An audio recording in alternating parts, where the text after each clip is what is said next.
Hi, this is Asmi from Solthara, and today we're going to talk about why it can be so hard to make changes in your life. Have you ever bought something and thought you're going to use it, whether it was a journal or a gym membership, maybe a device, or you thought you're going to start eating more healthy, and then it didn't happen?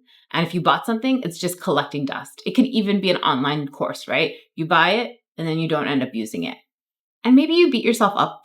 Maybe you say, oh, I don't have enough willpower. I don't know why I can't do it. I should be better. Well, that's not really fair. Both neuroscience and energy healing tell us why it can be so hard to make changes. And so it's not about willpower, it's about understanding the underlying mechanics of how we work and what changes you can make to shift your energy. So let's start. Let's talk about the neuroscience.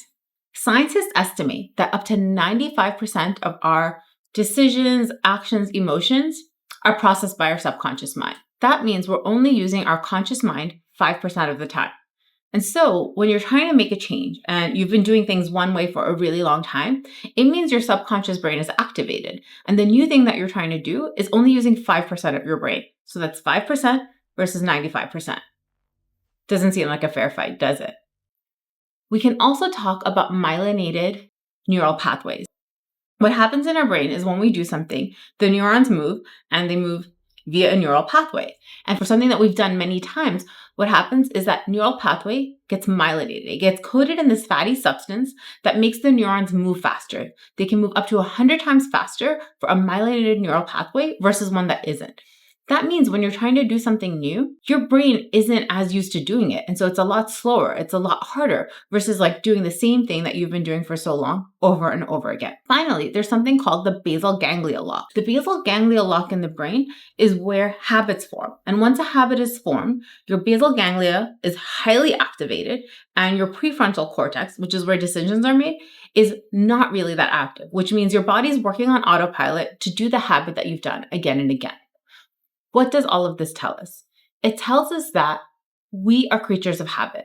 And when we want to do something new, we have to change things and understand how it is that we are wired, right? From a neuroscience perspective. You can't just say, oh, I'm going to have willpower and I'm going to force myself to do something. We've all tried it. We've probably done the thing once, twice, maybe 3 times, and then we fell off, right? And then we thought, oh, I couldn't do it. I'm not good enough. I don't have enough willpower. I'm not disciplined. But really, you're not taking into account all of this neuroscience and actually how hard it is for the brain to do something new without an additional stimulus. So that's the neuroscience piece of why it can be hard to make changes. Let's talk about the energy piece. So just as we have a physical body, we have an energy body. And we have these energy pumps in our body. They're called chakras in the yogic tradition.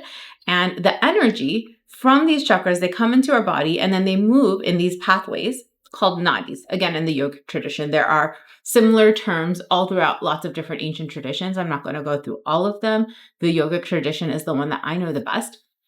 And so we can think about this energy as cars moving on a highway, right? And so eventually you're going to get some traffic, you're going to get some congestion, you're going to get some stagnation.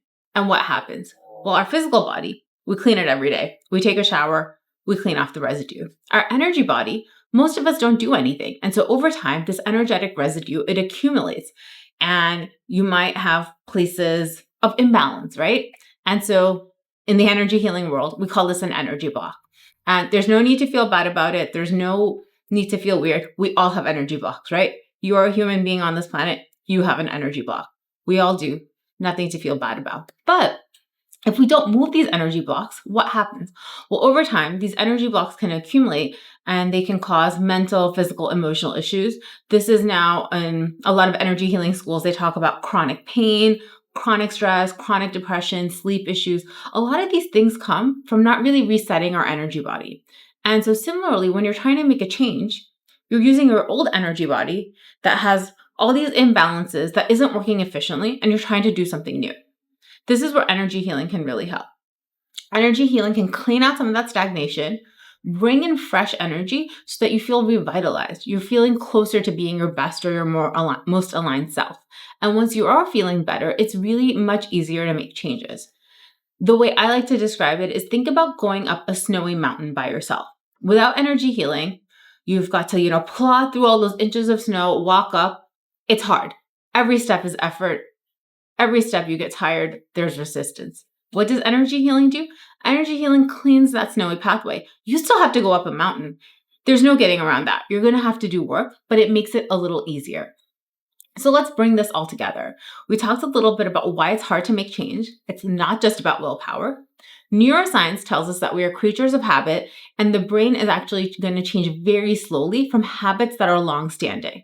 And from an energy perspective, we have energy blocks, and without clearing those blocks, it's really hard to create new energetic patterns, which will then represent and mirror themselves in our physical, mental, and emotional states. And so once we know this, what can we do? One, don't beat yourself up.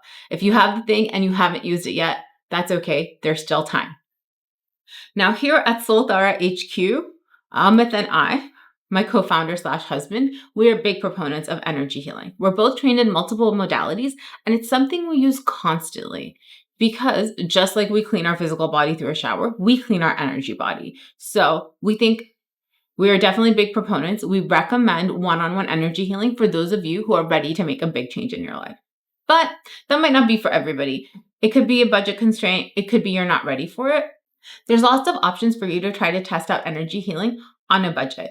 If you check in your local community, there might be different kinds of circles, maybe some free healing nights. There's also lots of free resources on YouTube. And so if you're interested, there's ways that you can dip your toe into it and see what works for you, maybe experiment and try a few different modalities.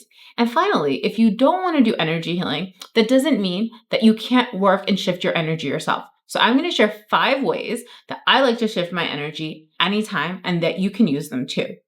One is deep breathing.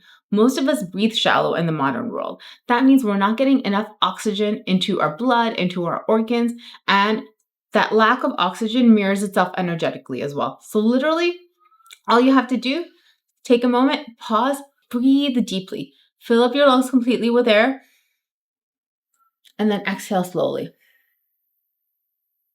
pushing all the air and toxins out. Do this multiple times until you feel your body calm and relax. Take a walk in nature. There's so much emerging science around the benefits of nature, the benefits of being around trees, around flowers, around birds and other animals. So go, take a walk in nature and don't take your phone. Just be there, observe what you're seeing, and be with your thoughts. Give yourself that space to be not connected to anything else but yourself. Exercise. There's nothing like jolting the physical body to shift your energy. And it doesn't have to be something that's really intense, right? It could be a jog, it could be swimming, it could be biking, it could be yoga asana. There's so many different ways to move your physical body to then change your energy. Another one that I really like is meditating. You can meditate for as little as like 5 minutes a day and begin to notice some changes in your life. And then the final one that I want to talk about is journaling. Journaling is a great tool to process your thoughts and emotions in a safe space. If you haven't been doing any of these and you want to start a new habit, my recommendation is just do 5 minutes a day and do it for a few weeks until it becomes a habit, until it becomes coded in your brain and it becomes part of your energy system, and then expand. Don't try to say you're going to do 30 minutes or 1 hour. Do it for a couple of days and give up. Start with 5 minutes a day, slowly build your habit, and then see how your life changes. So let me know what you think. Were any of these tips helpful? What did you think of the parallels between neuroscience and energy healing? And what changes do you want to make in your life? So I did a lot of research for the neuroscience section because I'm not a neuroscientist. I'm going to list all of my sources in the description below, so check it out. And if you've got any questions, leave a comment. We will answer each and every one. Thank you so much. Bye.